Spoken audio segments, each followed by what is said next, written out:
Hey, what's up, people, and welcome back to the Over 80 Minutes podcast. I'm your host, Sam Matthews. Today, I'm joined by one of the best guests I could possibly get on. I've been trying for so long. The man who's known from Gala all the way to Hong Kong. His smile is almost twice as long as that length as well. Voice in Murrayfield, everybody's favourite man, the runner of the most popular rugby pod account. Happiness is egg-shaped, Mr. Bruce Aitchison. How are you, sir? How are you getting on? I feel like a mic drop and I'll just leave and have your shortest ever podcast. That is quality introduction skills. I love that. Thank you. I learned from the best. I've been sat watching Edinburgh for 5 years. I don't know about that. Mate. No, it's a pleasure to have you on. Most important question I'm going to ask you. How are you? How are you as a person? Yeah, I'm good. I'm fed up. I'm happy. I'm emotional. It's a strange thing at the moment, I think, is the best way I can sum it up. I'm desperate to see people and be part of a crowd, and I want to watch sport, and I want to go places, and I want people to come and visit, and all those things. So I'm feeling the same frustrations everybody is, but I'm also very grateful for what I've got. Family and myself are healthy, touching wood, as we say all these things, and life is generally quite good, but I'm done with this situation. I'm ready to get back to seeing people and mixing with people and being places. I think you're preaching to the choir there. I, for one, am absolutely fed up. I miss not having to book a table in a pub. I miss being able to go, do you want to go to the pub, and not planning it for in the middle of May, going, do you want to go to the pub in August? Yeah, it's I'm not really a pub goer, but I like to go to things, and my kids have been dragged to cycling at the Chris Hoy Velodrome in Glasgow, and we go to watch netball, and we went to watch Kieran Achara's last game for the Rocks, and we go to Edinburgh Rugby, and we go and watch all sorts of things. So it's not being able to plan as well, having those things in your calendar. You know, I'm still old-fashioned. My wife and I still have the calendar on the kitchen wall. If it's on the calendar, then it's gospel.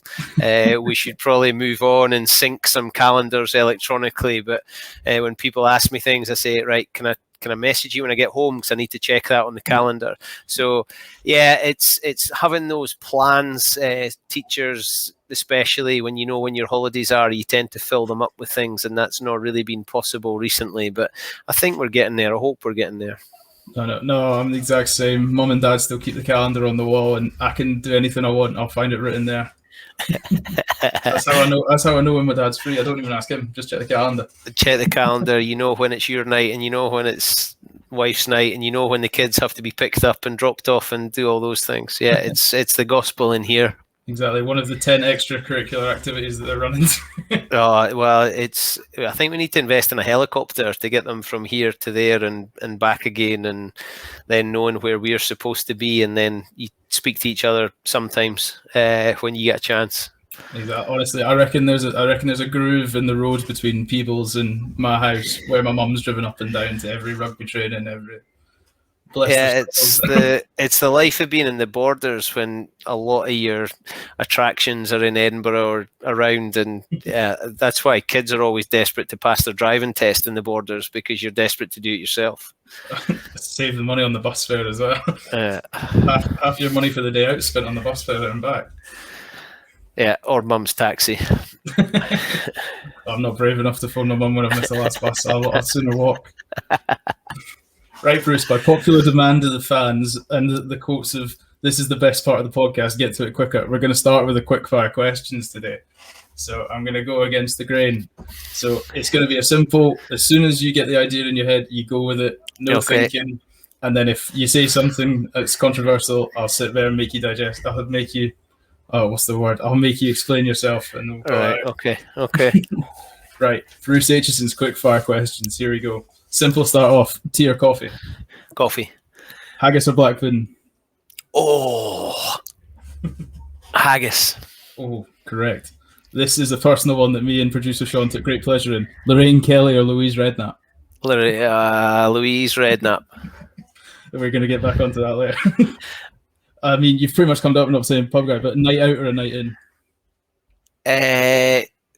Night out. Night out. Pints or cocktails? Pints. Oh, different answer to me. Would you rather have scored a try or made a try saving tackle? As a 10, I know your answer. But... Well, I don't think I did either of those. So I'll go with score a try just to see what the feeling's like. You were the one taking the big hit as you just offloaded and put somebody through. That's what we'll put it down as. I don't think I even had the ball long enough to be given a big hit. I'll tell you about my teacher's comments playing it. Gala or Edinburgh? Edinburgh. Playing or coaching? Playing every day of the week and 3 times on a Sunday. 7s or 15s? 15s. Best sevens tournament in the Borders? Gala. Marooned at Gala in August 21st. No plugs on this thing? No plugs. No, I'll be there. I'll look see you there. Right, how'd you like your steak cooked? Used to be in the olden days well done, but now I would say medium. We'll convert you eventually. If it's still mooing, then it's ready to be eaten. I don't do blood. You don't do blood? Don't do blood. Nah. Oh, you would have hated my old workplace. Don't do blood. Nah. Stone Cold or The Rock? The Rock. There we go. We're done. Easy as that. All we've got to do is easy as that. Right. First one we're coming back to. Why Louise Redknapp over Lorraine Kelly? And I want you to explain why I chose that question, because I know it, but the viewers might not know it. And you've got some great stories with those two. Well, I don't know if I've got great stories with either of them, but Louise Redknapp is from the days of Eternal, and then when she went on her own, I still would rather she was referred to as Louise Nerding, but that one really is a bit creepy. That I'm pretty sure my wife and I had an agreement way back in the olden days before we were married, where there was the free pass. Nikki could be with Jamie and I could be with Louise. I'm pretty confident that I'm not sure that still stands, or that it was ever going to happen then or now anyway. But yeah, Louise Redknapp. And then during lockdown, I'm not really an Instagram person. I still don't really get it, but I spent a bit of time in Louise Redknapp's kitchen at the start of lockdown. She reenacted all sorts of videos and posted pictures of her dogs and all that kind of stuff. So, and that's something when I've spoken about or messaged or posted about my own mental health, it's one of the things that I referred to, that life isn't always just being in Louise Redknapp's kitchen. So yeah, it's just become one of those silly things with people who know me on social media. Whenever something comes up with Louise Redknapp, I tend to get tagged in it by various people, just to make sure that I've seen it. She is going to be in Scotland for the 9 to 5 musical, so I think I was tagged in that by a good half dozen people, and then I was sent it privately on DMs and all sorts. So people tend to know how I feel about Louise Redknapp. Lorraine Kelly is an absolute nation's treasure, and during January, when there was a big fundraiser for Doddy Weir, Lorraine Kelly was involved, and on a Thursday evening I'd got in touch with Rob Wainwright and said, look, I would love to do something here to raise the profile. So I got in touch with Rob and said, I think we could do a show every week with the captains, the vice captains, the team managers, and various other people that are getting involved. So we did one with the captains, which I loved, and then there was a bit of an appetite for more, so we did it on a Thursday night, and it went down quite well, and I loved doing it. And then we got Lorraine Kelly on. She was just gold off stage before we hit record. So down to earth, so lovely. And I said to her, listen, I want you, can I ask you this? And she was just game for everything. So I said to her before she signed off, the next day, could she try and get Happiness is Egg-Shaped onto Lorraine?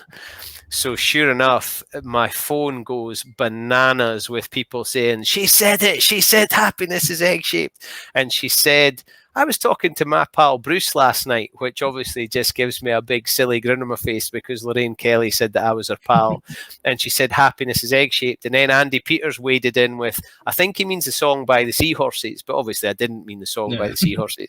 So it was quite cool to have been on that. And then I got sent it by heaps of folk, and now that's on the intro of my own podcast, which is available on Apple, Spotify, and all other places you can get your podcast.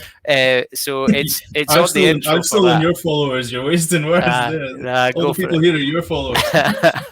So it's just, she's just lovely, and I just like nice people. And I've met heroes before, and I've met celebrity people before, and I've left a bit empty. I try not to judge, because sometimes you might just have caught them on a bad day, or just because they're a celebrity doesn't mean they have to pander to everybody's want and need. So I try not to, but Lorraine was just lovelier than you could have possibly imagined, and you can see why she has the talk show that she's got, because she's so easy to talk to and just seems like a nice person. So if and when I get the chance to go and come dine with me or any of those things, I'll be inviting Lorraine Kelly and Louise Redknapp. And Louise Redknapp. No, I remember Lorraine was one of my old. Do you remember when you used to skive school and you'd be forced to watch daytime TV? Never ever skive school. Don't do that, kids. That is wrong. No, I didn't skive school, but yes, I do know what you mean. Lorraine Kelly in the morning. The daytime show is Lorraine Kelly. Yeah, that was the best. Followed by Trisha and Jeremy Kyle, and then this morning with Richard and Judy. Yeah, I remember it. Exactly. This was it. This was last week for you. This was when you were a teacher. Never skive school as a pupil. Yeah, 3 periods. I don't know. Oh, I don't know how you find the time to do everything, Bruce. You're more up to date than me, and you've got like 6 different things on the go. But it's all just nonsense. It's all just nonsense. That's the best bit. You do exactly what you do. You spread happiness, so that's not nonsense. Well, I try. Although you don't see me when the laughing stops. You don't see me when the camera's off and I become the miserable, evil genius that I'd like to think other people do. I can't imagine. I don't think you've ever said a bad word to anybody. Oh, you'd be surprised. Except when Kelly Brown says that Melrose is better than. Yeah. No, there's lots of nice people in Melrose. You're just yet to find them. No, that's not true. There's a lot of nice people in Melrose. Aye, George Taylor, case in point. helped me out. Yeah, he's a good lad, George. He's a pretty down to earth guy. Rob Moffat's one of my all time favourites coming out of Melrose. Lots of good folk. Kitty McRae, yeah, lots of good folk. Exactly, mate. I want to talk about Happiness's Egg Shape quickly. So it's 5 years old this year, and I noticed you celebrated the birthday for it. Like, so how did Happiness's Egg Shape come about? Like, how did you decide I'm going to do this? Nonsense, social media. My middle brother, who I think regrets it, bought me a t-shirt a while ago, and it was Happiness's egg-shaped logo, yellow on a blue t-shirt, and it was shaped like a rugby ball. Mm-hmm. And I thought that was cool, and I did like the Seahorses. I've got the Seahorses album, and it has Love Is the Law, and then the next song on is Happiness is Egg-Shaped. So I liked the song. I had the t-shirt, and when Facebook was still cool, before people did Insta and Twitter and that kind of thing, Facebook was, I resisted it. I didn't have MySpace or Bebo or any of those things because I didn't see the point. And the reason I went on Facebook, the sole reason I went on Facebook, was to meet up or try and find a guy I'd played with when I played at Watsonians. His name was Chris Armitage, and he played on the wing. Brilliant guy. We got on really, really well, and just we went our separate ways. And I went on with the purpose to find him, and I didn't see any point in having people that you saw all the time on Facebook, but then I didn't want to upset them by not having them on, and it grew and grew and grew. And as I say, I don't really go to the pub, and I tend to have an opinion on most things, nothing that's important. Don't ask me about politics, don't ask me about a whole load of things, but I tended to have an opinion on things like rugby, like sport, and I would post a rant. Just nonsense. One of my mates who's from Peebles, actually, you might know, Richard Edge, he quite often sends me a message going, I can't read your posts because they're too long. I can't be bothered. And then if he does read them, he'll post, that was actually quite good. I got to the end of that, or something along those lines. And I started to sign them off with Happiness is Egg-Shaped. And people started to kind of refer to it. And then I was using my own personal Facebook to sort of do things and also try and promote myself as a bit of an after dinner speaker. And I thought, right, I think I'd rather do this through almost a third party. So I had the Happiness Egg Shape Facebook page. That then led me to a great lady, Jenny Robertson, who made my website for me. So Jenny helped me put all that together and put the photos on it and explain to an IT idiot how I could keep it updated and what I could do. And then Twitter came along, and then I got some hats and I tried to get some t-shirts, and it just snowballed. And the reason it snowballed was because people quite liked it, and I liked that people liked it. It wasn't necessarily that they liked me, it was just that there was something we were sharing that they quite liked, and that gave me a bit of a buzz. Because I don't go to the pub, or I've got time to be on social media, and I was just trying. I'm not controversial in any way, shape, or form. I don't really have a massive opinion on the politics of sport or rugby. I can see when I don't like things, and I might comment on it.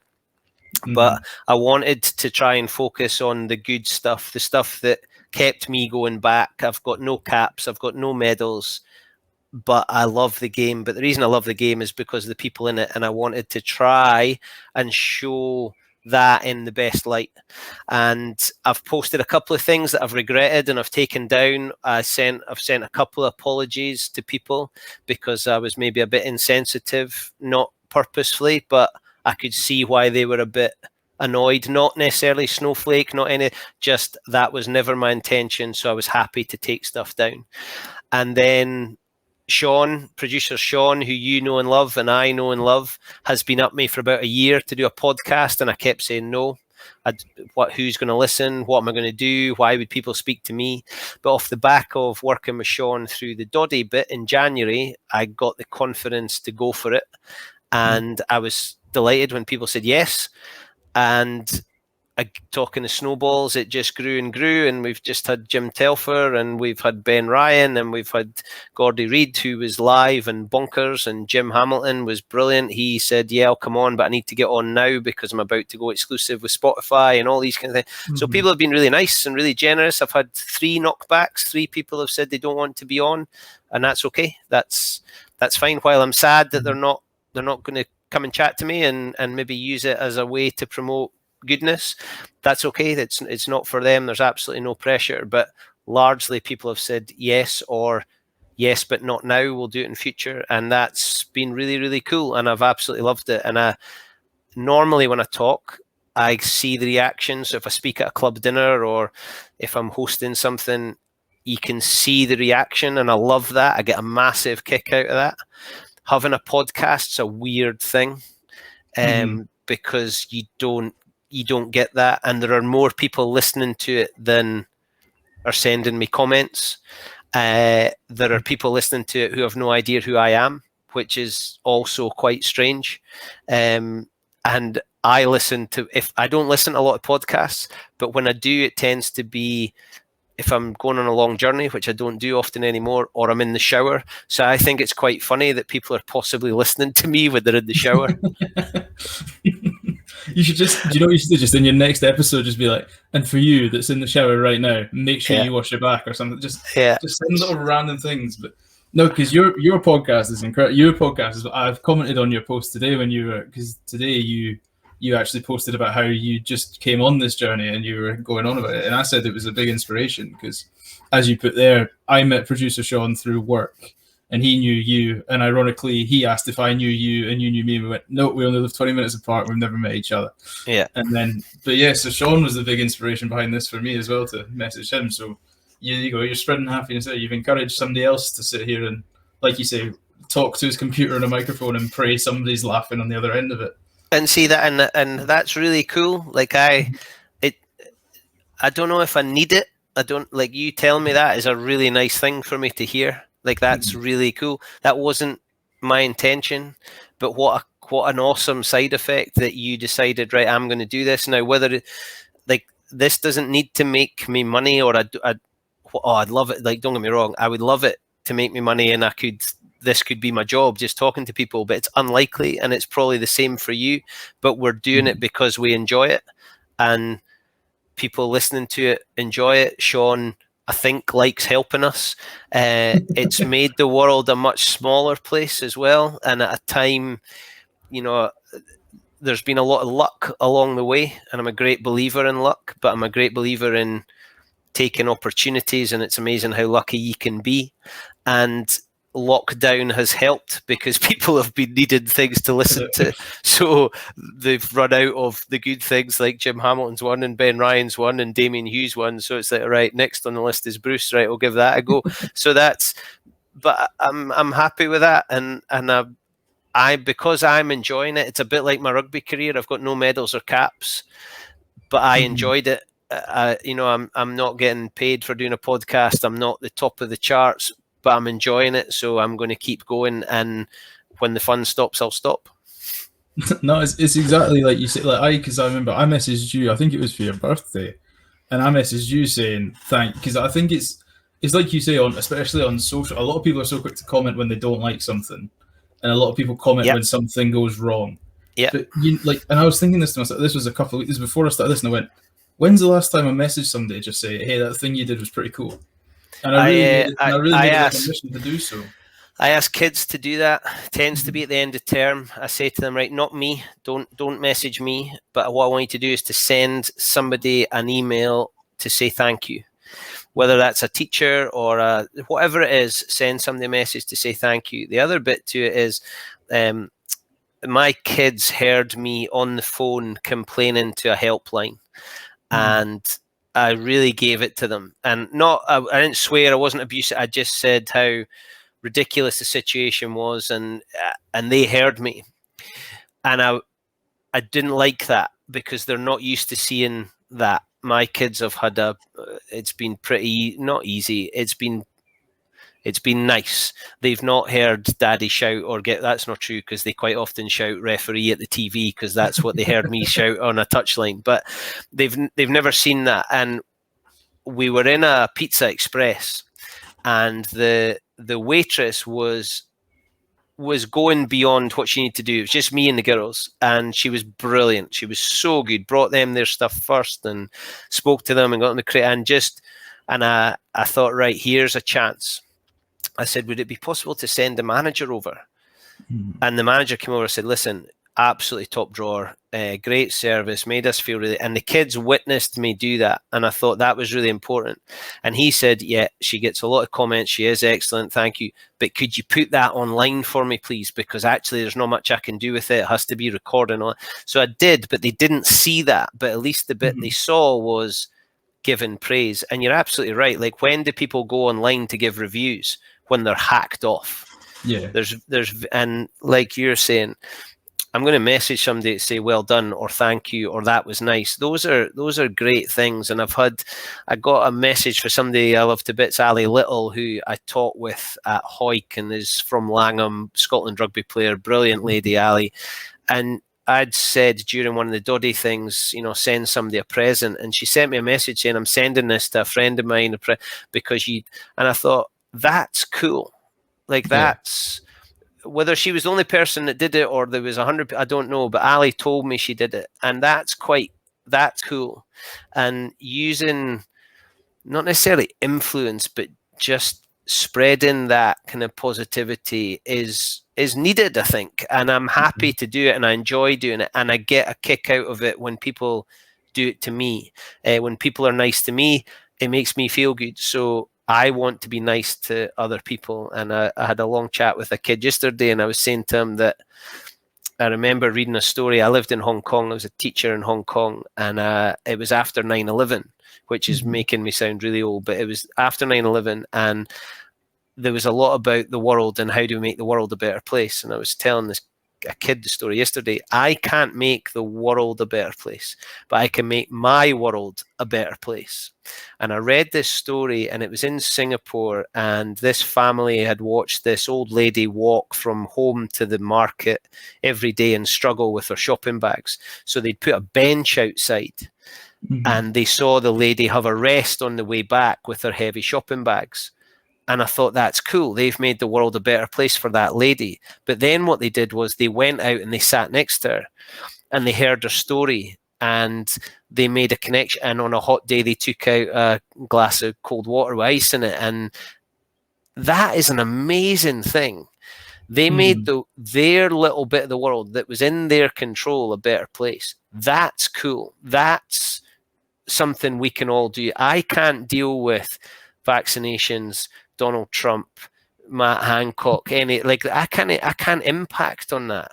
My oldest daughter's quite sensitive, hears things and watches things on the news, and she'll ask me about it. And sometimes I have to say, I don't know, sweetheart. I don't know. I don't know why that's the case. But what I do know is me and you can do this, and we can make sure that Granny and Granddad are doing this, and that we're okay, and if we could have everybody looking after their own little bit, then the big world would be a better place. But I can't control that. And this podcast has been interesting because somebody in Honduras has listened to the Happiness Is podcast. Like, what's that? Like, how, who, what did they get out of it? Like, I want to go to Honduras and meet this person. Yeah.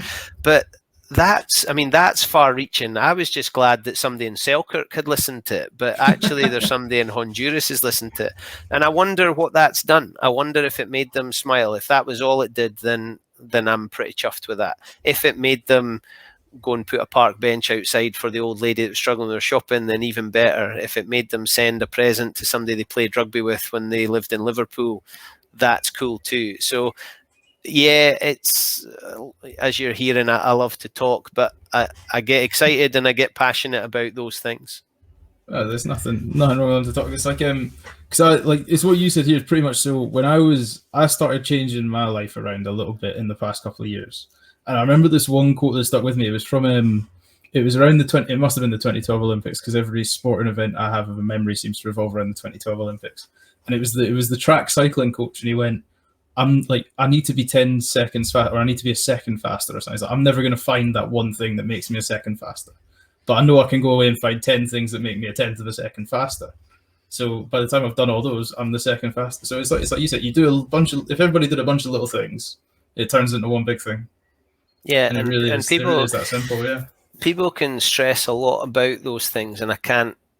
And sometimes I do, and sometimes things make me sad that I can't control, and that's also okay. You're allowed to be sad, and that's, you can cry. You can working with boys, and as I do, and teenage boys, I try and communicate with them around their emotions, that you can feel sad, you can cry, you can be frustrated, you're allowed to be angry. It's what you do with it that's then important. And I speak to the boys a lot about the straw that breaks the camel's back. So if somebody has heard something 10 times that day, you might think it's the tiniest little thing, but their reaction seems to be out of proportion. Well, the reason it's out of proportion is you probably weren't the first person to give them that bit, or you've just heaped something on top of what was already a big pile of rubbish. So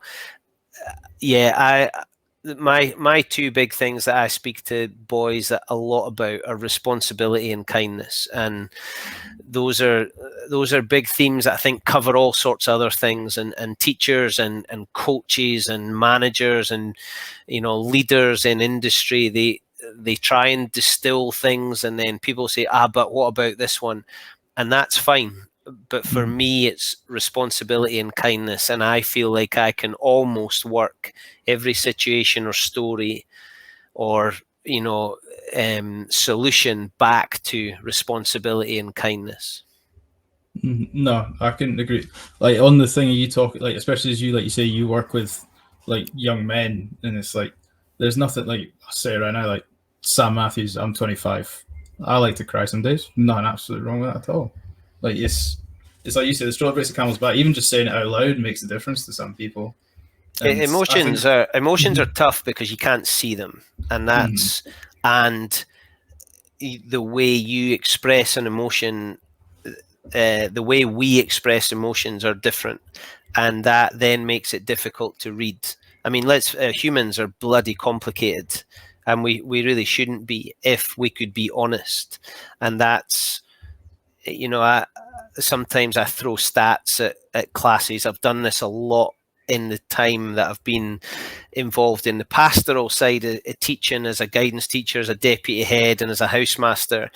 I'll say to kids, 1 in 2 of us is, half of this class is going to have some form of cancer. Mm-hmm. 1 in 4 in here are likely to be LGBTQ plus. Like that's real. That's what it is out there. Now, some of that is not the case, but that's the world that we live in. And there are people in here who are putting on a face. They're putting on an act. There are people in here who are doing things online that they shouldn't be doing, even though you've just given me the correct answer around how you should behave online.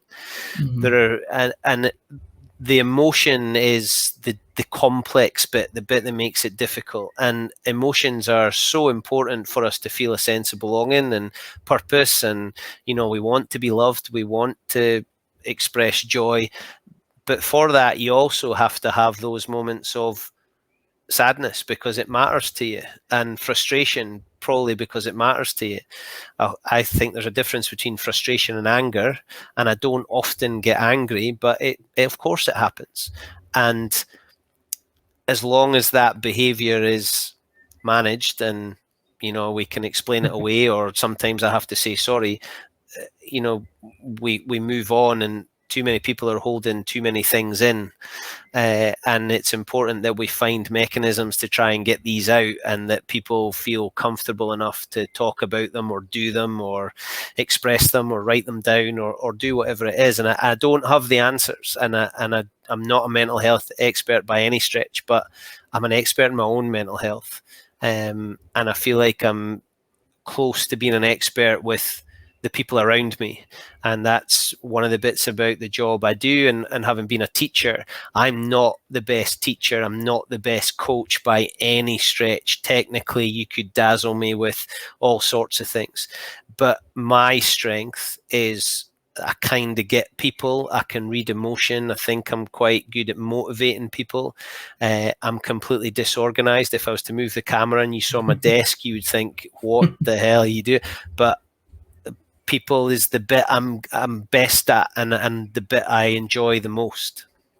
And that's arguably the most difficult part. Like you say, anybody can do drills, or anybody can write down what they've been told in the textbook, but nobody can inspire everybody. You inspire a lot more people than most of the great coaches. So, well, and it's an interesting one because some of the people I've worked with,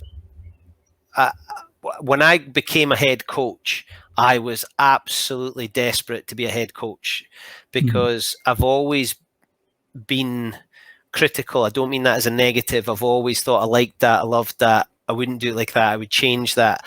And when I became a head coach, I was just like, yeah, I'm ready. I'm going to do everything. And actually, I needed to go through that to become a better head coach because I was a pain in the tonsils to the players and everybody because I was trying to, I think the term now is micromanage. Like I wanted to do everything and have everything sorted. Whereas actually what I needed to realize was there was people in front of me as an amateur coach who had been at work and rugby was their hobby, and, they were giving up some time to come and do it. And as I became a coach, the longer I was a coach, I had moments where I thought, there's 55 guys here who are all waiting for me to blow the whistle. Mm-hmm. That's crazy power to have. Unbelievable power to have. But then I come to those two things that I've now realized are the two things I think are important, which are responsibility and kindness. I was responsible to give those people the best experience they could in the time they were given up to come to train and to play. But I didn't know that at the beginning of being a head coach. They were there to serve me. Mm-hmm. They were there because I wanted to be a professional head coach, and they had to do what I was asking them to do because that was what was going to be the best, and that was what was going to make us win. And it took me a while to realize what was the most important thing dealing with people in that position. Mate, it is exactly like you said. I remember a complete different sidetrack, but it's quite similar as how you were talking about amateur rugby. I remember, so my first ever adult team I played for was down in Walkerburn, because I'd fallen out of the game, and one of my, you might know his dad actually, a friend of mine, Stephen Irvin. His dad's Pete Irvin. Doing so. He's famous. He's famous for all the right and all the best reasons. He's like, but I remember he invited me down. He was like, "Come to Walkerburn, and you'll never look at rugby the same way again." And it's like, I don't know your experiences with Walkerburn. I hope you've been to the Prince of the Sevens tournament at one point. Walkerburn, when I was with a charity team called the Pigbarians, we went down for Walkerburn's, what would it be, 100th for a celebration game, and we played them on the Friday night. And I think they had about 40 boys to choose from. Yet the following day they couldn't raise 15 for their league game. But we had it was reasonably star-studded. We had some quality boys in there, and we kicked off, and Walkerburn knocked on, and we got a scrum on the right-hand side of the pitch at Walkerburn, playing towards Peebles. I'll never forget this. The ball comes out of scrum, and it comes to me at standoff, and I throw it straight to Scott Hastings, who's at 13.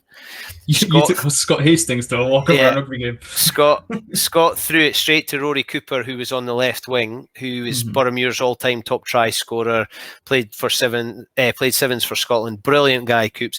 Throws it straight to Coops, and Coops runs and scores in the corner.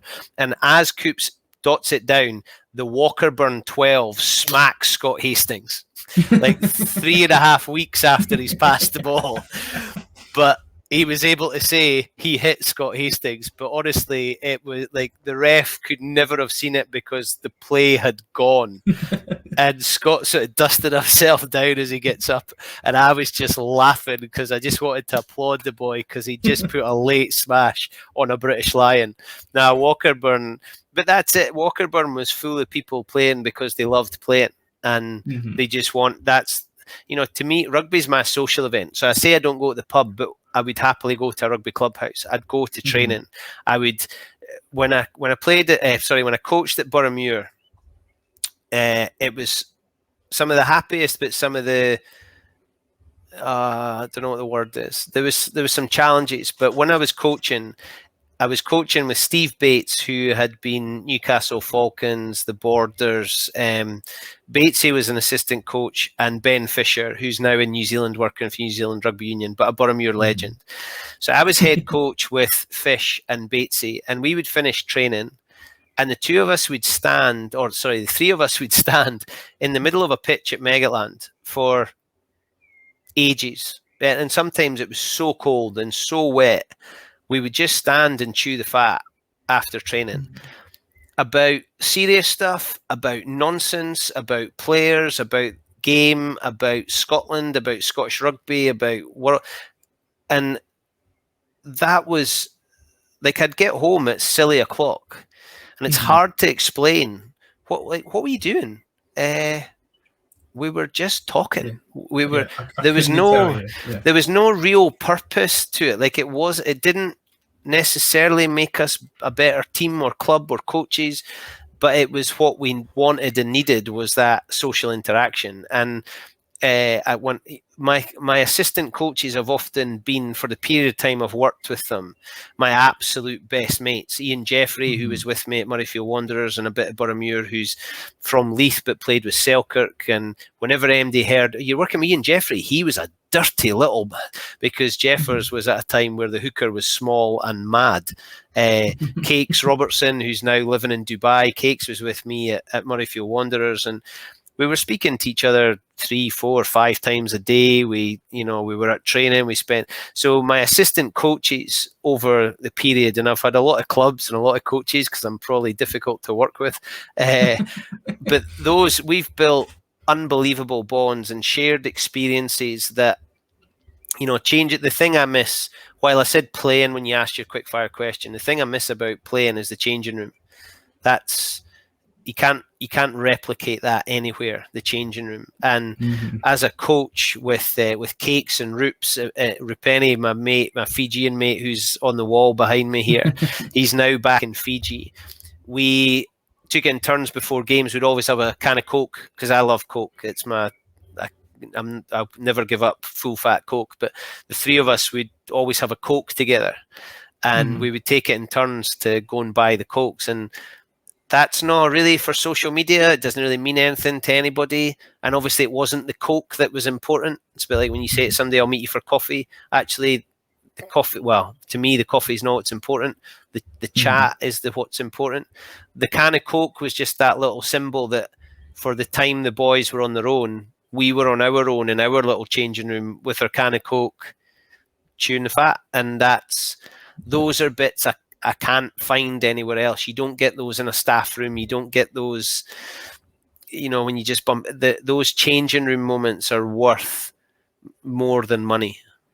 No, I completely. God, you're making me really miss rugby. and I do, and I would like that's.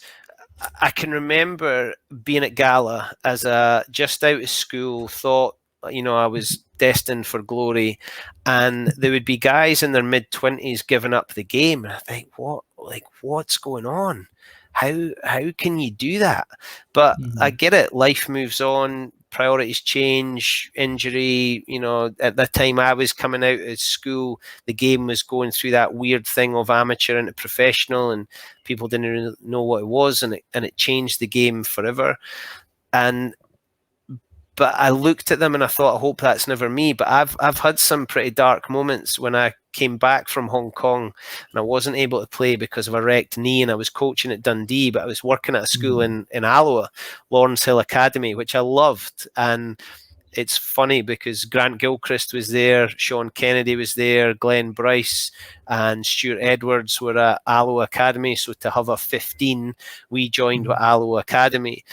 And those were really great moments. And the thing I really wanted for those boys, I wasn't interested in boys going to play for Scotland. I mean, no disrespect to Grant, Sean and Brycey, and I had no idea what they were going to go on and do. That wasn't my purpose. My purpose was I wanted these boys to love rugby as much as I did. And it was just awesome. And I wanted them to see how good it was and how much I enjoyed being involved. And I wanted them to have that thrill and keep going, whether they were going to become Grant Gilchrist and play for Scotland, or whether they were going to keep playing for Alloa or Hillfoots or County if they were, if they got the chance to go to County. And I loved that. And that was cool. But I remember we were in the Scottish Cup and I think we played, Alec Dunbar's school. I think he came up and we did all right, but he was playing the centre and did brilliantly, and they beat us. And I refereed the game. I couldn't get a referee, and I didn't have my qualifications in, but I refereed the game. And the teacher from their school came up and went, "Are you a referee?" I was like, "No." He went, You were really, really good. Like, your communication was clear. You were consistent." And I thought, wow. And I went home and I said to my wife, I said I might take up refereeing. And she went, "Well, you'd be good at it because you know everything about the game and you're a complete." You're allowed to swear for the record. And I thought, oh, right. So that's how dark I got at one point. I considered becoming a referee. I learned everything I know about rugby from a referee, so I'm not going to say anything. Yeah, but he was a very good player first. He was a very good player. He does remind me often that Gregor Townsend used to wash his boots, so that's what he used to tell me. Yeah, well, I'm not sure about that one, but he was a very good player. Oh no. I don't know. I won't say his name in case he doesn't want it said. But and he's from Stow, which is the centre of the universe. According to people from Stow. Yeah, it's the best place in the world. I'll be honest with you, I don't venture to Stow very often. It's because you're not allowed to. We don't let people like you in. Ross Ford now lives there, but he had to apply and go through quite a rigorous process to be allowed to buy property in Stow. I'm envisioning a wee X Factor sort of panel with you. Yeah. No, it's not me. I'm not allowed. I flew the coop. It's my old man. Anyway, mate, I want to talk about Hong Kong because Hong Kong is fast becoming one of the centres of rugby in the world. What's it like living in Hong Kong and playing rugby in Hong Kong? Unfortunately, it's probably now a very different place. I'm sad watching the news about some of what's going on there. One of my good mates, Robbie McRobbie, who's an Edinburgh man. That's a brilliant name as well. Oh, he is. He's class. Robbie McRobbie. He's the CEO of the Hong Kong Rugby Union, and a fantastic guy. He went out to join the police when Hong Kong still belonged to Great Britain, and he went out, but he says he was a terrible copper, and then he got into managing things, and he's now works for the rugby union. And when I went to Hong Kong, some of it was because I was a bit fed up here, a couple of things, and my wife she played hockey, very good hockey player, and was playing for Edinburgh Uni at hockey. And the lecturer, who was also the hockey coach, had said he had gone out to Hong Kong to do various things, and he had a contact there. So every year almost, he would send out qualified PE teachers to work for a coaching company called Multisport, which if anybody from Hong Kong listens, it'll make them chuckle. We went out, teachers would go out and work for Multisport, but the gig was really, you went for a year and then you found a job in an international school. So there was a conveyor belt. There was always a need for PE teachers. And the guy who ran it, Pierre Steinberg, who was mad as a box of frogs, part of his thing was he didn't employ coaches, he employed qualified teachers, and that helped with getting people through the door. So I went for a job interview at a school called Rannoch, which is no longer with us. Tom Smith went to Rannoch, and it closed down. I went for a job interview there. I went up north with a mate of mine, and the old brick of a phone I had no reception. And when I came back after that weekend, my phone beeped with 3 messages. One was my mum saying my grandmother had died. One was from Nikki saying we've got the chance of going to Hong Kong. And one was Rannoch School pretty much offering me the job, but they wanted me to go back and see them. So I phoned my mum, dealt with that, phoned Nikki, said, what's the story? She told me the story. I went, right, let's go. And she went, what if? I went, doesn't matter, it's not Hong Kong. And I phoned Rannoch, and they said, look, we'd like you. And I said, look, I've just been offered this. It's too good to turn down. And they sort of wished me well. And away we went to Hong Kong, not really having a clue what we were going to. We arrived in Hong Kong. It got picked up by somebody we never met again in the next 4 years that we lived there. I was delighted because she couldn't work out how to find the place we were staying, and she took the wrong turn and went past Hong Kong Stadium. So I was just like a wee boy pinned up against the window looking at Hong Kong Stadium with my tongue hanging out going, that's where they have the Simmons, and just loved it. I turned up at my club, so I'd hooked up with Kowloon Rugby Club, who have been brilliant to me. And when I went to the Lions game at Murrayfield, we had a bit of Kowloon reunion. There was a few guys up, and we met up, and it was just gold. And I turned up my first training session, and it was an outdoor bleep test in 30 odd degree heat and whatever the humidity was. And this wee pasty skinned kid from Stow turns up. And it was just, and they said, look, we don't want you to go too hard. So believe it or not, I could get to level 10 without much effort. So I got to level 10 and I dropped out. And they were like, yeah, just look after yourself. Just look after yourself. And I'm like a puddle on the floor. And then we played our first game against Hong Kong Football Club. Hong Kong Football Club are kind of a mixture of Heriots and Melrose.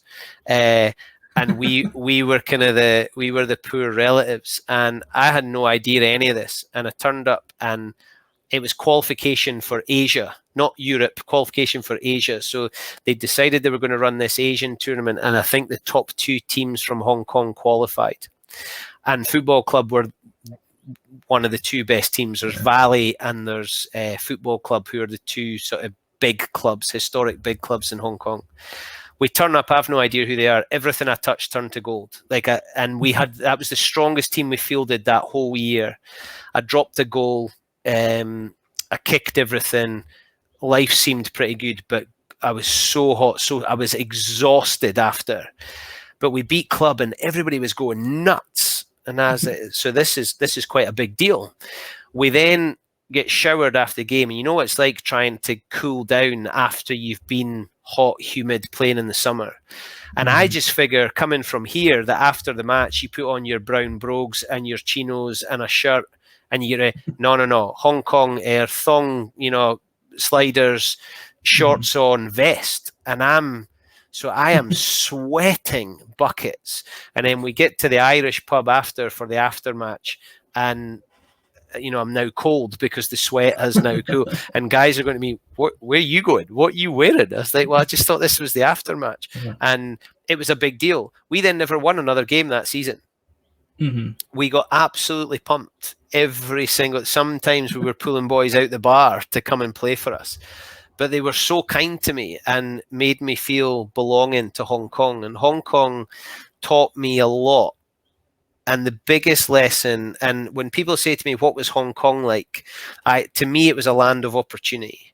And the reason it was a land of opportunity was I pretty much said yes to everything. Whenever somebody gave me the chance, whether it was going on a boat, a junk boat on a Sunday for picnic and a beers, and then you meet people who meet people who meet people. If it was, I got to coach the Hong Kong under-16s, not really knowing what it was. Turns out the Sevens get to play on the morning of the Sevens, so you get a free pass to the Sevens all weekend. The Hong Kong Sevens, the Hong Kong age groups they were the union that travelled. So the first year I was there, or coaching them, I was supposed to go to Sri Lanka, but the tour got called off because of SARS, something similar to this that we're experiencing just now. The next year we went to Bangkok, Doha, and Dubai. Wow. With the under-16 team. With Hong Kong, I went and I did all sorts, and I just pretty much said yes to everything. And the people I met, I was playing with local Chinese guys who had picked up the game through some kind of program in their high school, with the guy who was running HSBC, with Cathay pilots, with school teachers like me, and it was a big melting pot. And the thing I saw here, the experience I had of rugby, people missed their work to go to training, or people missed their work to play games. Whereas in Hong Kong, people weren't there to play rugby. People were there pretty much because they were doing something professionally. So your team would change from week to week because somebody might be overseas working, or, they had this or that going on. So I realized then that maybe winning wasn't actually what was the most important thing. It was enjoying what you did. And I wanted to play for Hong Kong, and I did, not in a cap international. And then I completely wrecked my knee. I needed to get an operation, which was tough. And as it turned out, that was when we left Hong Kong and came back to the UK. But Hong Kong was a place that, a wee boy for Stow, a village of 500 folk. My primary school had 60 kids in it, and I went to Hong Kong and just loved it. And I got to go back in January 2020, just before this world kicked off. And I was walking around with a big grin on my face. I was so happy to be back. I felt so confident, so safe. I was bumping into people, and they're going, I thought you'd left. And it was just so welcoming, because the expat community has to be, because otherwise you wouldn't last very long, and people like to have familiar things around them, so you look after your own. So the Scottish community in Hong Kong was unreal, and guys like John the Bruce was just so kind to me. Paul Mallon, who looked after me at Kowloon, Chris Marin and Fridge, who were Cathay pilots. My best mate Yid from Kelso came over. I was his best man at his wedding in New Zealand. So the connections that I made in Hong Kong haven't put me on a career path or any of that.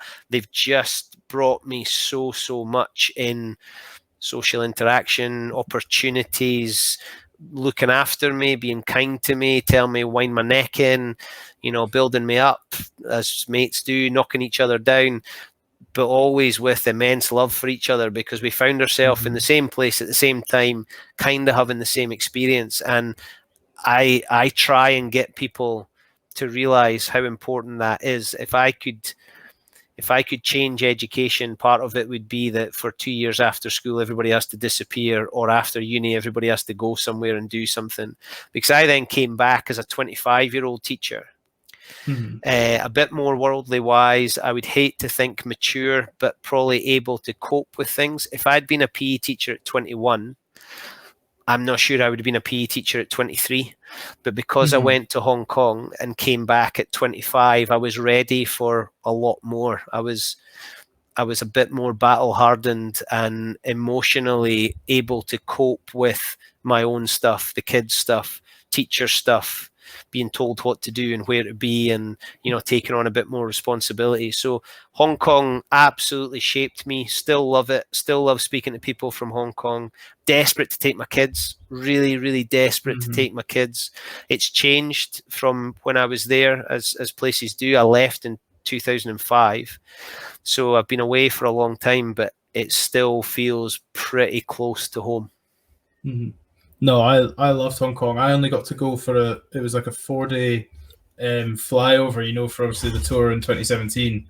So we stayed there, and it was one of my favorite parts of the whole trip was those 4 days there.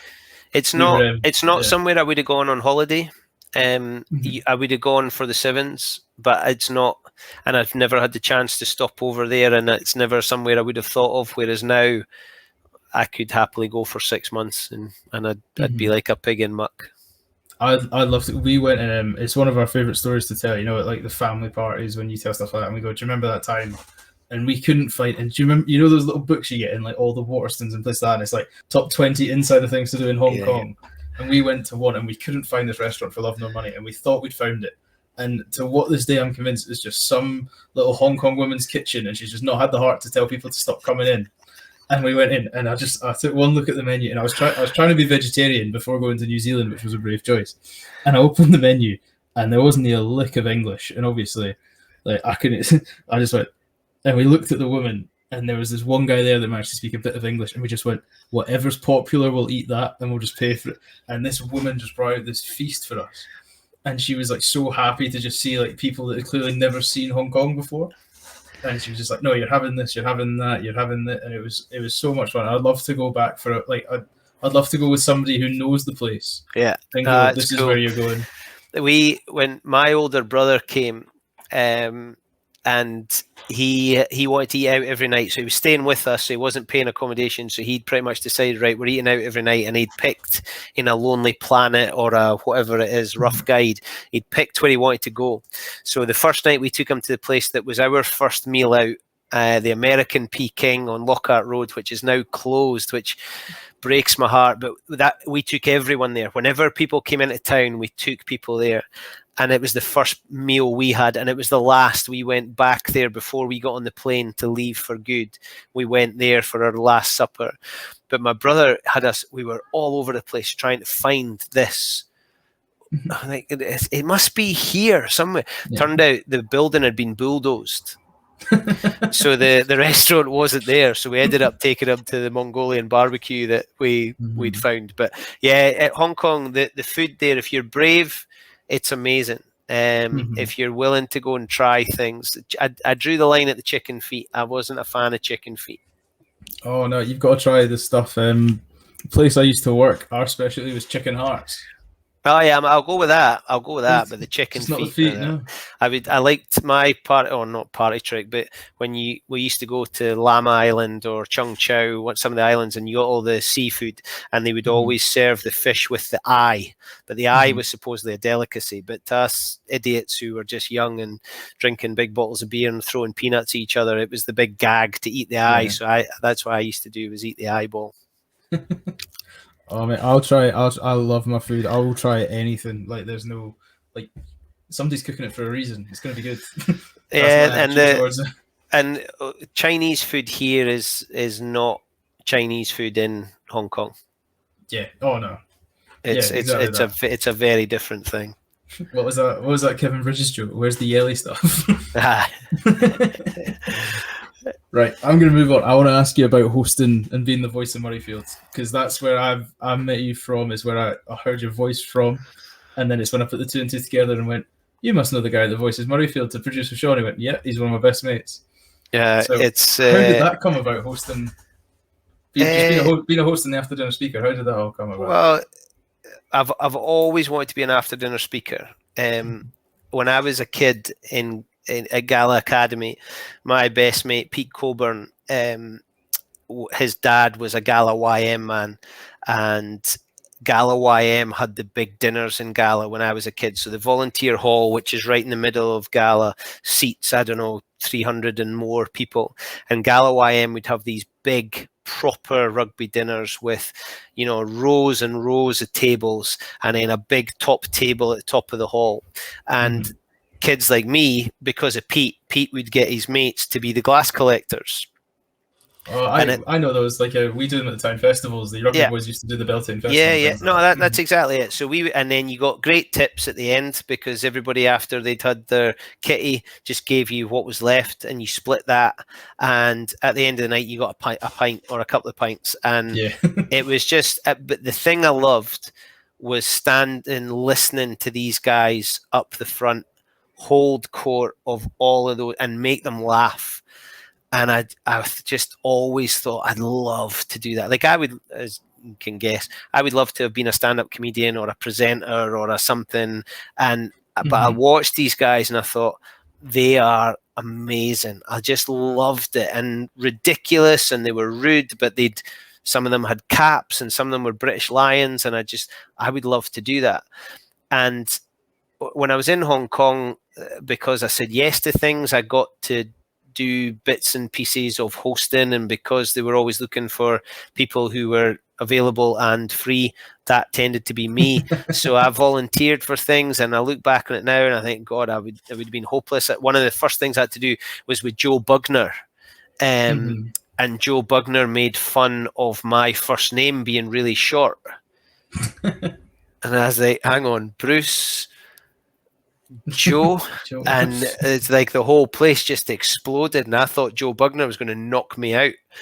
And a guy came up to me at the Sevens and was like, "You're the guy that took the mickey of Joe Bugner." And I was like, "Oh no!" But that was quite cool. And then I came home, and Gala Red Triangle did a dinner, so for their under-16 team, and I went and did that, and I think I did the Wanderers under-18, and then I got asked about that, and I did a Burns supper, I said yes. Oh, you'd be magical at Ode to a Haggis. I'd love to see you do. No, see, I can't. I do Toast to the Lassies, but I need to do the Address to the Haggis. I'd love to do Tam O'Shanter. I just need to put some time into it, because I would love to be able to do that, because that's another one that I've seen people do and thought, I'd like to do that. Actually, the first Burns supper I ever went to, I was speaking at.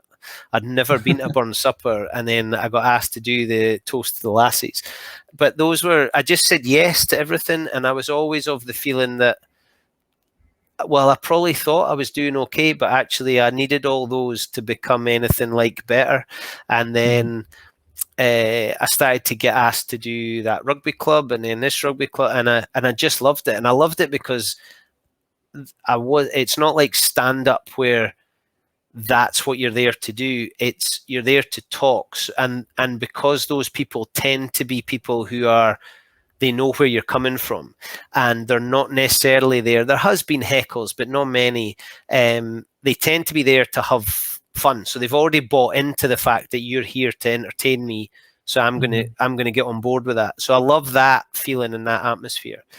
And then things started to pick up, and I started to get more dinners, and I was spending quite a lot of like April to June speaking Friday nights, Saturday nights, and I just loved it, and I loved meeting people, and I bumped into, I'd been a rugby club, and guys who'd come up that I'd played with or against, or we all knew somebody that knew somebody, and I just felt such a sense of belonging, and I loved talking. And then I think I started to get better. There was things I said and I now regret, but I didn't realize it at the time. And now I think I'm probably a bit more, not polished, because I'm not. Scotty Glynn, who's a big hero of mine. Scotty Glynn was a professional after dinner speaker for the Pans. Just an amazing guy, raised heaps of money for charity. Sadly died a couple of years ago, and I really miss him. He's actually up here. He's looking over me. I've got a picture of him up here, and he's watching me now. A big toothy grin, a toothless grin, I should say, watching me. And Scotty kept saying to me, "You need to lose the cards. You need to lose the card," because I always have cue cards with just a little bit on them to remind me. I said, "Scotty, I can't." He's like, "What's the worst that can happen? What's the worst that can happen? Just get rid of them. Just get rid of them." And I've never done it. And whenever I speak, I'll get a wee bit emotional, because I'm thinking about him, because he gave me chances at dinners. And one of the best things that I would get would be a phone call, and it would be, hello, is that Bruce? Yeah, it's this guy from this place. Scotty Glynn said that I should get you to speak at our dinner. Like, I would grow 10 feet tall because getting Scotty Glynn's after dinner stamp of approval was the best. And I've spoken with professional after dinner speakers, and sometimes I didn't like that because they do actually have a connection with the people they're speaking to. But they're good and they're funny, but they're not for me. I've heard international rugby players who are great and can tell stories about being international rugby players, but I can't do that. So I can tell stories that the people who are sitting there listening to kind of get because they've possibly been in the same situation. And I've had guys come up to me going, I know that story because my mate was that. Those are the wee magical moments that keep you going. So I've still not answered your question yet. So what I was coaching. I forgot we're on a podcast. I've just been listening to you for an hour. I know. I'm sorry. Don't ever apologize for being funny. Don't ever apologize for being funny. I was coaching, and I love coaching. I love Clubland, but I got caught a wee bit in career, and I was having to commute. I was living in Edinburgh. I've got 2 kids, other things to be doing, but I was working in Hawick, so I was bushed, and I couldn't commit to club coaching, and I had to make the decision. I'd got the chance to be a deputy head teacher, and I wanted to do it, and I love Hawick, and I'd been at Hawick as a head of PE, and I felt I could help it get better, and I wanted to do it, but it meant that I couldn't do club coaching. So that I was sad about that. But what I could do was something that didn't have necessarily the responsibility. So at the time, Johnny Petrie was the CEO of Edinburgh Rugby, and I know Johnny kinda, and I coached at Dundee. I actually know his old man better than I know Johnny, because his old man used to do the car park at Dundee High School, and we'd be in the bar after the game. Great guy, brilliant, proper salt of the earth Clubland legend. And I got in touch with Johnny, and I said, look, I'm not going to have a club commitment. I live at the back of Murrayfield. I'll be at the games mostly anyway. If there's anything that I can do, let me know. Within no time at all, I was in his office having a chat with him and a great guy, Stuart Martin, who are both now at Ulster. And they said, Johnny had this list of things, and he was like, can you do this? Can you do this? I was like, listen, Johnny, I'll do any of it. I'll do none of it. I'd love to be involved. I've got a lot of enthusiasm for the place. I'll probably be here anyway. You decide what you want me to do. So it got kind of brought into a bit of sharper focus, but they were trying to make a change to the match day experience, and they brought in Callum Gallagher from Fourth One, who I love and is a fantastic, brilliant DJ, real pro, funny, daft wee Raj, but I love him to bits, and we get on really. He's been really kind to me, and Barry Wilkins, who's the Hibs stadium announcer, so we got on well. But Baz now is no Edinburgh because he's got so much going on. So Callum and I were doing it. So the idea was they did all the decent stuff, but they didn't know anything about rugby. So when the whistle went, I took over, because I knew that Duan van der Merwe was wearing number 11, and that Munster did this, and this was a try, and I loved that. But I had to be at Murrayfield for the briefing. So I had to be at Murrayfield 2.5 hours before kickoff. So I've got 2.5 hours. So for me, that was great, because I spoke to the TV guys and the photographers, and I went and got a cup of coffee in the media a bit, and I just annoyed everybody. So I said to Edinburgh, listen, how about I get folk and I do an interview in the clubhouse beforehand, because I'm here anyway. I might as well do that. So, all right, okay. So we set that up. So I started to interview. So obviously guys who weren't playing. So I interviewed them before. And then I got a little bit more responsibility. So I got to interview the mascots on the touchline and the charity, and, some of the non-players. We did that in the bowl, and that was quite cool. And then it was like, right, after the game, I'll interview players off the pitch. So they would bring a player off the pitch, and I would do an interview, and then I maybe got cockers as well, and then I started to take them into the business club and stuff. And it all just came from me saying, listen, can I have a microphone, please? And they were kind of quite happy. And the thing I've always said about the stuff I do at Edinburgh and at Murrayfield, I'm just a supporter with a microphone. I'm not Dougie Vipond. I'm not Ailey Barber. I'm just a supporter with a microphone. And people quite like my enthusiasm. And I've got in trouble for a couple of things I said when Tommy Seymour, when I got to do Scotland games. So my first Scotland game was Fiji. autumn test, which I was buzzing about because I love Fiji, and Bill Mata scored, and I did my Edinburgh try for Fiji, number 8, big Bill Mata, and nobody cheered. So there's 67,500 people going, why is he getting excited about Fiji? But Tommy Seymour scored a hat-trick. And I said, and third try for Scotland, number 14, Tommy Seymour, the beers are on Tommy. And I got a row for saying the beers are on Tommy, which I was a bit sad about. But the Edinburgh stuff, like, somebody's spending 10 minutes on the naughty step, and then I got a bit of kudos from some of the media guys because there was a TMO decision, and I always have a chat with the 4th and 5th officials, and I'll say to them, what question has he asked? So I announced that referee is asking try or no try or whatever it was, and the media guys were, Andy McGeady tweeted that great to have a stadium announcer who understands the game and keeps the crowd informed. So I was like, yeah, that was me. So I like, and I get on folks' nerves. There's people that probably roll their eyes when I was announcing to an empty stadium. Dougie Vipond gets a bit upset because he thinks I turn it up as soon as the TV coverage starts. But I did one just there when I remember the one I think you're about to talk about as well, when Jim was going after it on Premier Sport. Oh no, they rip into it all the time. I had an email from Rory Lawson saying, "Can you please shut up?" But I was, when I did Ulster just in the last game there when Madigan kicked the winner, but when Edinburgh scored and then Blair was lining up the conversion, he misses the conversion, so it's 31-all. And there's 50 people in the stadium, but I did the announcement of unsuccessful conversion for Edinburgh, and it's Edinburgh 31, Ulster 31. And I got this big laugh, and one of my heroes, Ian Rankin, that I coached with at Dundee, he turned round and just gave me a laugh and a big thumbs up, because I just like to muck about, and I'm lucky that I get to do it with a microphone in my hand, and I can't wait to get into the stadium. And Edinburgh have been really kind to me and given me chances, so they then started to do hospitality, which they hadn't done. So I was doing hospitality. So before the game, I was interviewing people on the stage, and and then sometime I wasn't always. I then lost the announcing bit, which I was sad about. But then I started to pick that back up again, just doing between the whistles again. So, and then I've Doddy Weir, who we all love, and I love him to bits. And Doddy's known me for a long time because of where our families are from. And when Doddy was beginning to decide he was going to wind down, he was host of the Thistle Suite at Scottish Internationals, and the Thistle Suite can have over 500 people in it.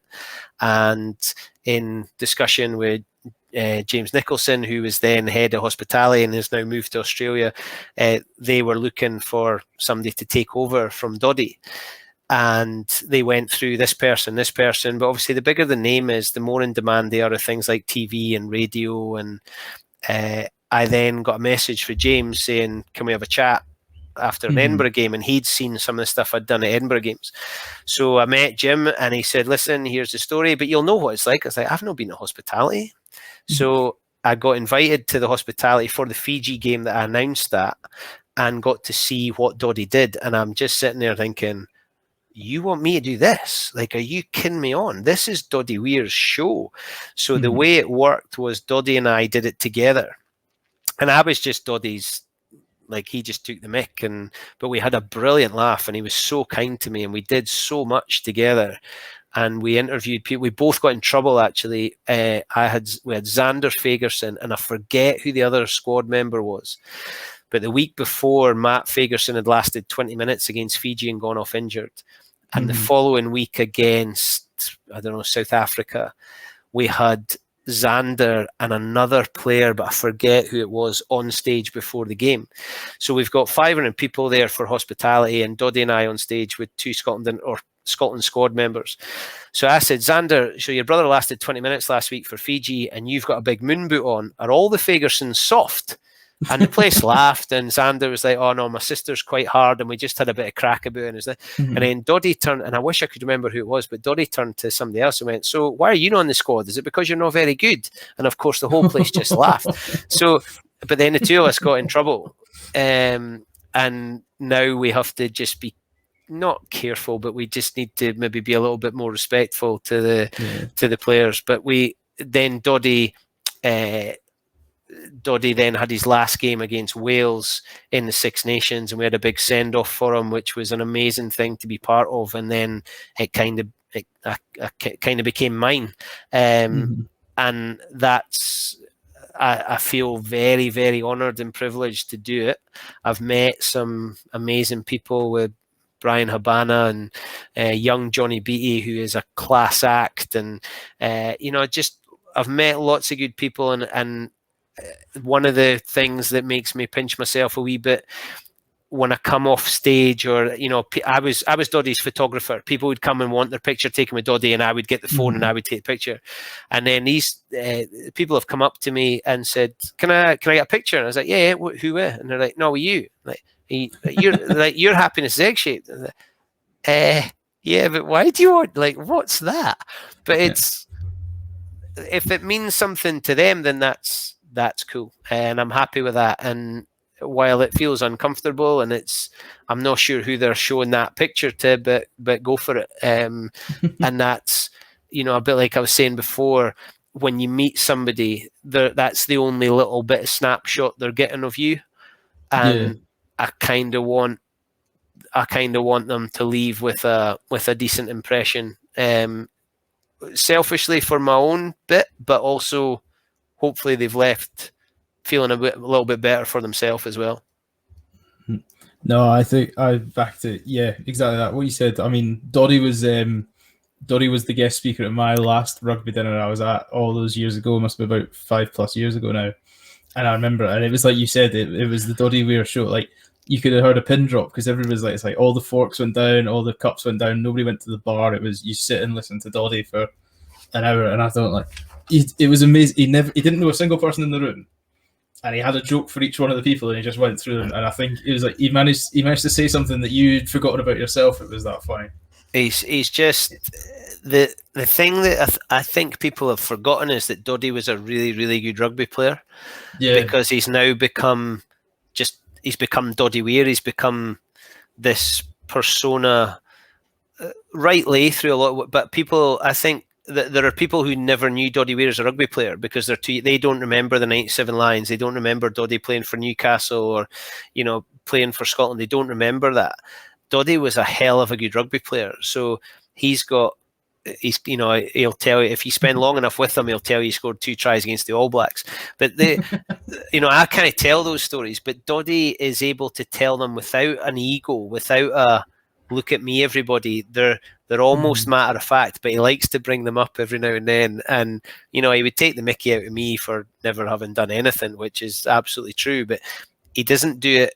He's not having a pop. It's just part of Doddy's teasing. And it's actually probably a sign of, not necessarily respect, but he would, like I say this sometimes to people, I only make fun of people I like. Yeah, exactly. Because otherwise it feels like you're being nasty. Whereas if you make fun of people, hopefully you can take it back as well. And Doddy, we just had some brilliant moments when we weren't in the room with the 500 people. Moments where, it was just nice to be with somebody like that. Not necessarily Doddy Weir, just with a nice guy who made me feel better and. Made me a better host and speaker and probably a bit, I don't know, maybe more compassionate, but more understanding, and a man of immense pride and determination. And I love the guy very much, and I know I played rugby with his other brother, his younger brother Tom, and I've known Chris since he was a kid, and Kirsty, his sister, is just off her nut, crazy but fabulous, just great people, and they leave the people they're with in a better place. Oh no, well, he's an inspiration behind the first question. The first question when I went, "How are you?" Because I remember it was at the same club dinner. He was like, "Oh, how you getting on?" And I was like, "Oh, this is that. We lost today. We did this. We did." He went, "I didn't ask you about the game. I asked how are you," and it was straight away. And it was something like that. Yeah, and Doddy.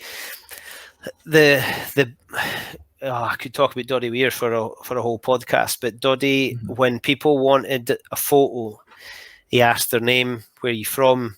He then probably sometimes made up that he knew somebody for there, or he'd been there before, or he remember. Like he had a little moment that, a bit like you're saying, when people left, they'd had more than just a selfie with Doddy Weir.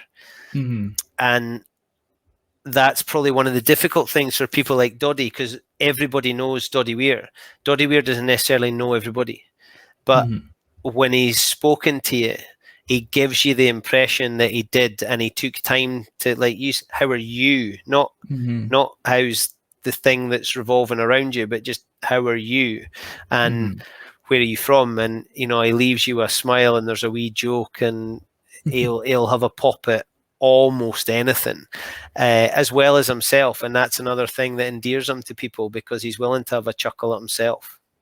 Oh, exactly. Right, Bruce, like you just said, I could talk to you for hours. I'm definitely going to get you. I'm definitely going to get you for a second podcast. But in true spirit of me in my new podcast, I've taken the title and completely fucked it off. I've just got over 80 minutes. So I'm going to ask you with the final question I've been asking everybody. You've just had a big victory. You've won your second game for Hong Kong. You've now got Stow have just won the World Cup in some true performance with the elite of the elite. You're on the team bus. Somebody's told you there's a night out on the cards. You've got 3 cheesy pop songs to get the bus ready for a night out. What 3 songs are you going with, and why? This was tough.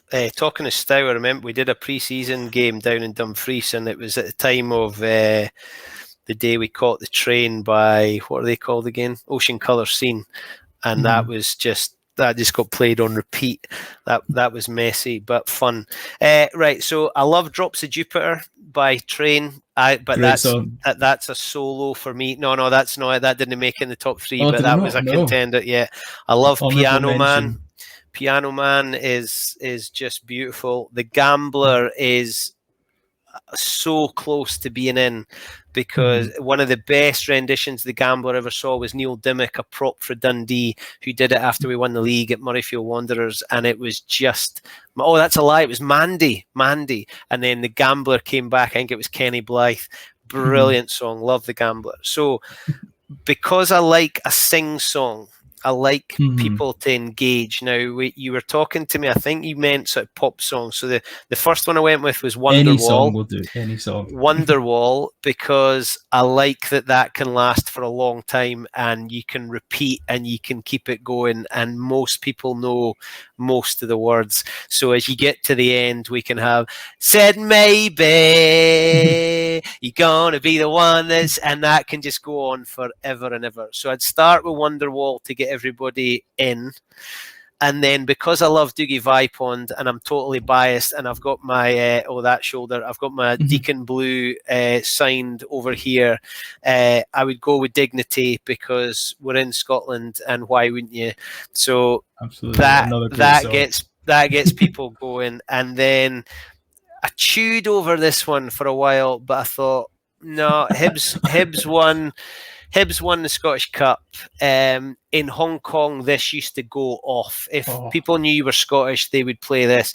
So I think it has to be 500 Miles by the Proclaimers. Brilliant. I've got a quick. Those are the 3 best songs we've had so far. They're phenomenal. George came in with some belters because he brought back like old childhood memories of school discos, but that was phenomenal. No, it has to be things people can sing to and join in with. And I love when a rugby bus sings. It's another one of those moments that you can't put a price on. When people say, how do you sell the game? It's very difficult to quantify and put a price on how good the changing room feels and how good a rugby bus song is. Oh no, I was talking to Tom Lindsay about this, and we were discussing it, and I said my least favorite part about rugby was the 80 minutes of playing, because it stopped you having fun because you were too busy trying to win a game of rugby.